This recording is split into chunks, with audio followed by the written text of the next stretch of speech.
Hello everybody and welcome back to another video. Today we are Hold on, scratch that. Take two. Action.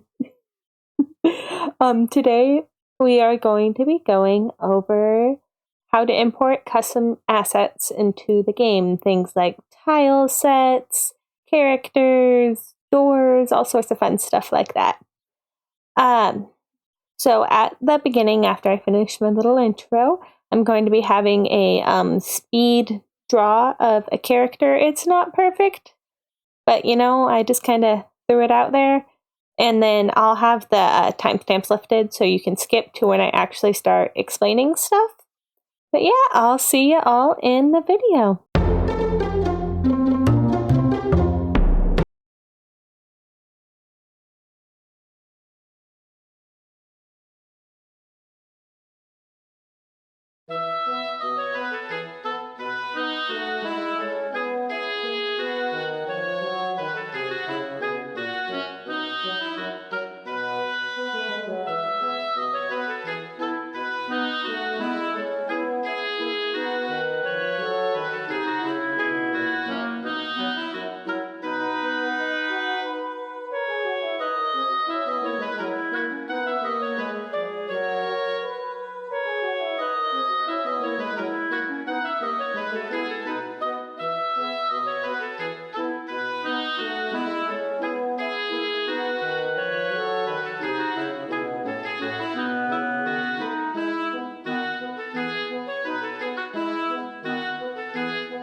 Alright everybody, and welcome into the video. So as I kind of showed in the speed draw, yeah, it would be a speed draw.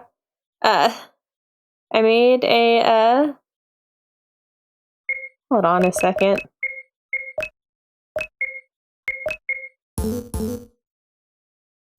Walking sprite. Here you can see all different directions I have going on. It's not perfect. It looks really wonky and going left and right.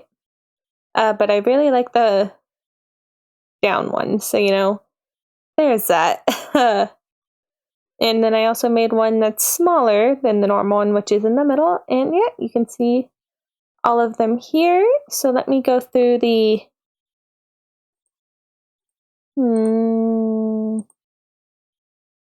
notation is what my gut is telling me to say. So I'm sticking with it. I am so sorry if that's not the correct terminology.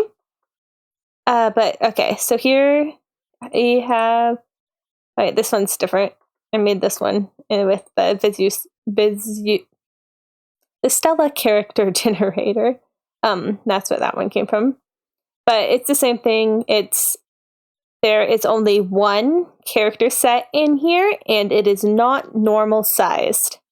So I'd used an exclamation point, a $sign, and then the name. So here's the bigger one too. You'll see it's the same naming pattern, exclamation point, $sign, name. If I were to just do things that weren't quite the regular size, it would be the exclamation point. So the exclamation point indicates something that is not the normal 48 by 48 pixels. And the $sign indicates there's only one, so 3 rows. So see, here there's 3 different things, but there's only 3 rows. So you still put the $sign.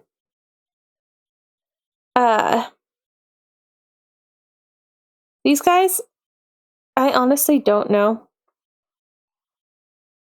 I think it's because they're square. Each of these are square. That's what it is. Okay. When something isn't 100% square, which, believe it or not, these aren't, you get the exclamation point. But when it is, you don't have to use it. I'm pretty sure. I don't know. But this one has X. You know what? If all else fails, use both. Just use both. Unless you're doing a 48 by 48 one, then just use one. But if all else fails, better safe than sorry. See, the normal ones don't have anything because they just have the name, just because they're the regular 48 by 48.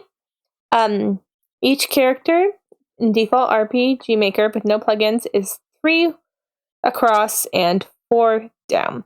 So that's 3 to a row, 4 to a column. And you want to keep this in mind when sizing your things, because each of these squares needs to be the exact same size in order for your character not to overlap. And yeah, where you'll put all these characters is, this name always kills me. I have it break down like I'm breaking down RPG Maker into smaller, more bite-sized pieces, but it also causes a couple breakdowns, so you know, it's funny. Anyways, it's just your game folder, images, characters, and this is where you save them. Let me actually pull up.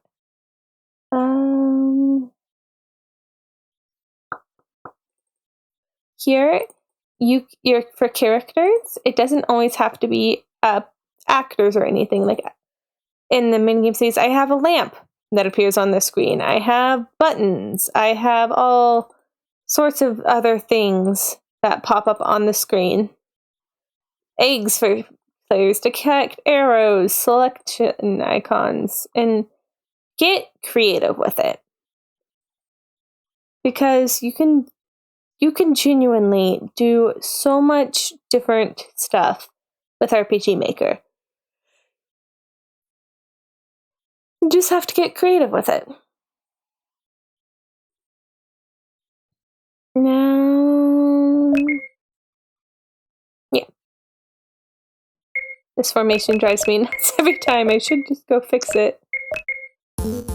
But why would I do that? That would make too much sense, right? Right.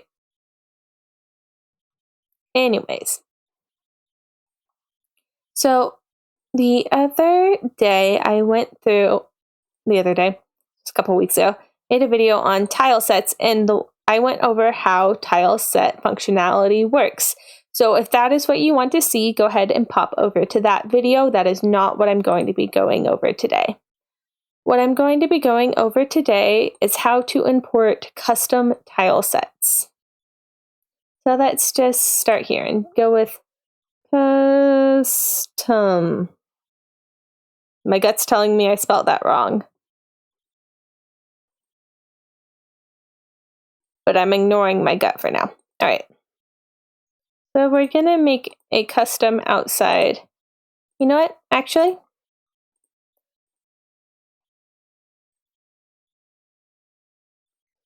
let me pull up one where I already have a custom tile set going. All right. So let's jump into this. Ignore the character. None of this is the game I'm currently working on. None of this is complete. All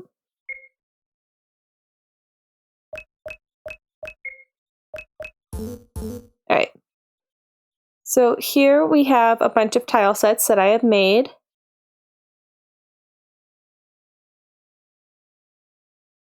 And I mean, some of it is like these roofs are pretty much just the RPG Maker roofs. I just edited them slightly to make them fit more with my style. But most of this is 100% custom. I made it myself, except for the water. And the water and the what my character is standing on now aren't, but everything else is. And even if it isn't, that's okay. If you got a bunch of stuff in the forums, that's great. I'll go over how to add that in to your game right now. So let's go ahead and open up the folder so I can show you the tile sets.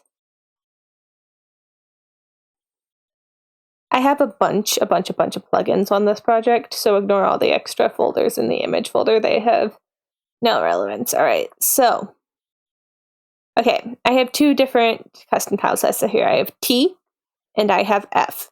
F is stuff that I downloaded off the internet. That's not mine. They're other people's and stuff. These are mine. Those are all mine. Those are all mine.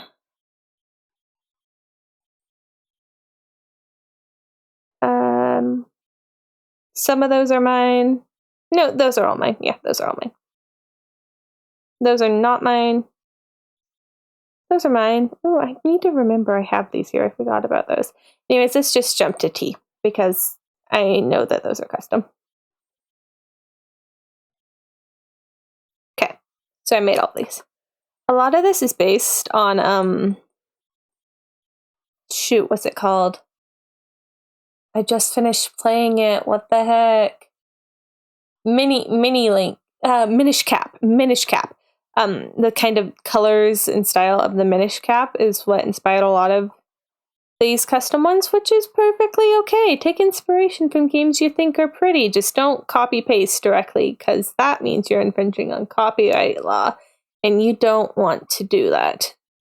But these are all stuff that I made in GIMP, which is completely free, by the way, if you're looking for a pixel editing program. Made all this in GIMP. Oh, stop that. Yeah. And, well, you know, some of it's not the prettiest. I'm pretty proud of most of it. What is that sword doing? I'll question my life choices later.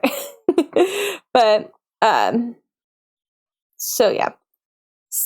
say you don't want to go that route. Say that you want to go on to like RPG Maker and wait for this to load incredibly slowly.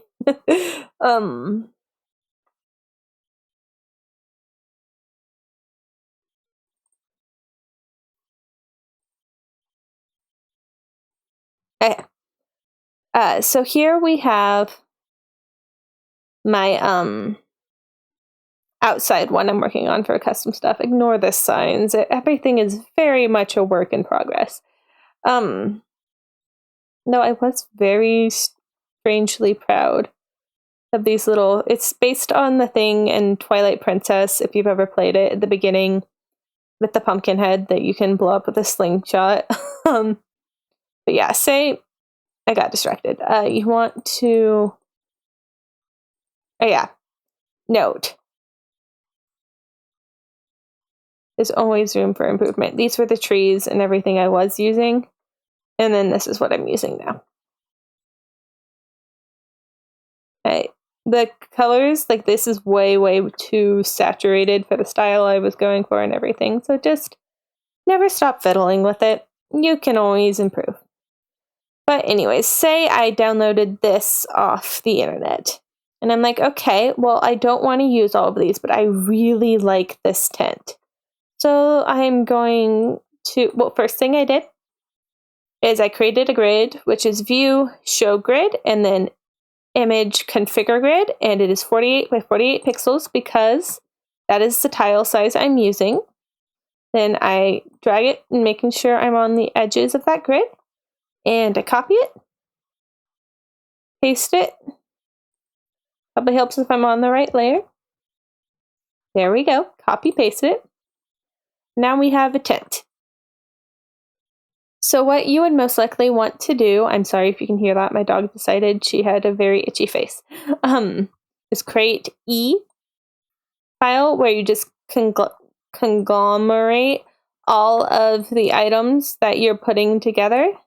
If you're not using RTP, runtime package, the stuff that RPG Maker comes with, then you can completely overwrite everything. But you can drag it and cover it. If you had like custom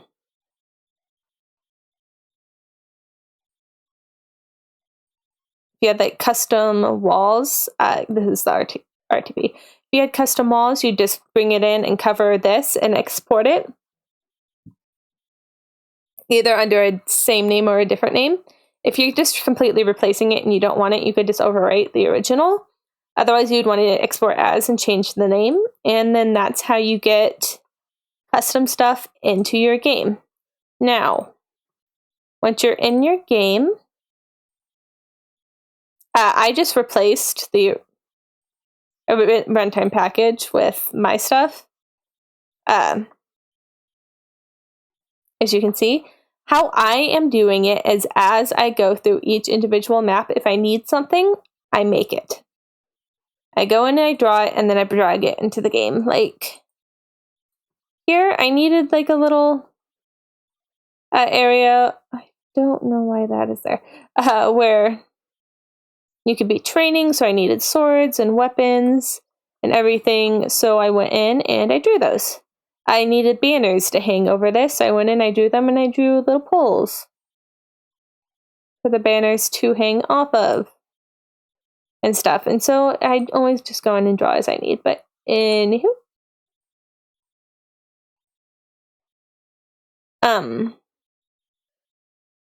do be aware that by going in and changing your individual tile, if you move anything around and you have already built it on a map, and then you export it to the same place and it replaces it, that map is going to look really wonky. Like here.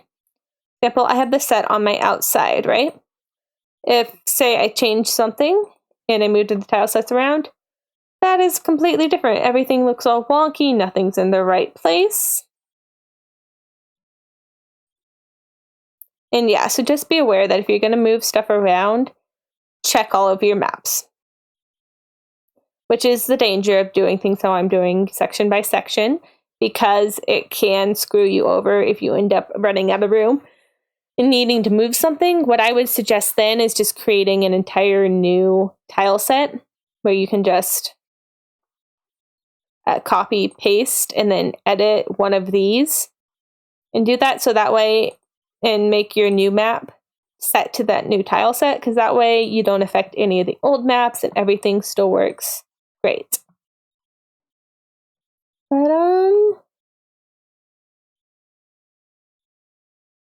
yeah, that is pretty much it for importing custom assets into the game. I will leave a link to where I find all of my stuff, free stuff, and everything on the forums down below. But other than that, I hope you have an amazing rest of your day, and I will see y'all in the next video.